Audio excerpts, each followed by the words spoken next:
ഈ ഒരു റെസിപ്പി പറഞ്ഞു തരുന്നതിന് മുന്നേ ഞാൻ ഒരു കാര്യം പറയാം. ഇത് മസ്റ്റ് ട്രൈ ആണ് കേട്ടോ. നല്ല കിടിലൻ ടേസ്റ്റ് ആണ്.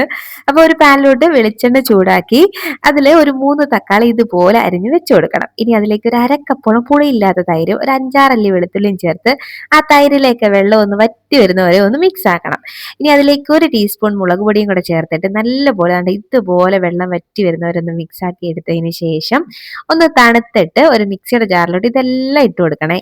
എല്ലാം ആ പാത്രത്തിൽ പറ്റി പിടിച്ചിരിക്കുന്ന എല്ലാം കൂടി ഇട്ട് കൊടുത്തിട്ട് കുറച്ച് വെള്ളം ആ പാത്രത്തിൽ തന്നെ ഒഴിച്ച് ഒന്ന് ചുറ്റിച്ച് ആ മിക്സിയുടെ ജാറിലോട്ട് ഒഴിച്ചു കൊടുത്തിട്ട് ആവശ്യത്തിന് ഉപ്പും ചേർത്താണ്ട് ഇതുപോലെ അരച്ചെടുക്കണം. ഇനി അതേ പാനിൽ തന്നെ കുറച്ച് വെളിച്ചെണ്ണ ആഡ് ചെയ്ത് കടുകിട്ട് കുറച്ച് കറിവേപ്പിലയും കൂടെ ഇട്ട് കൊടുത്തിട്ട് നമ്മുടെ ഈ അരച്ച മിക്സും കൂടെ ചേർത്ത് ഇനി ഒരല്പം വെള്ളം ആ മിക്സിയുടെ ജാറ് കഴുകി കുറച്ച് വെള്ളം കൂടെ ചേർത്ത് കൊടുക്കാൻ വളരെ കുറച്ച് എന്നിട്ട് ഒന്ന് മിക്സ് ആക്കി ഫ്ലെയിം ഓഫ് ആക്കി എടുക്കണം. നല്ല കിടിലൻ ഒരു ചട്നിയാണ് കേട്ടോ.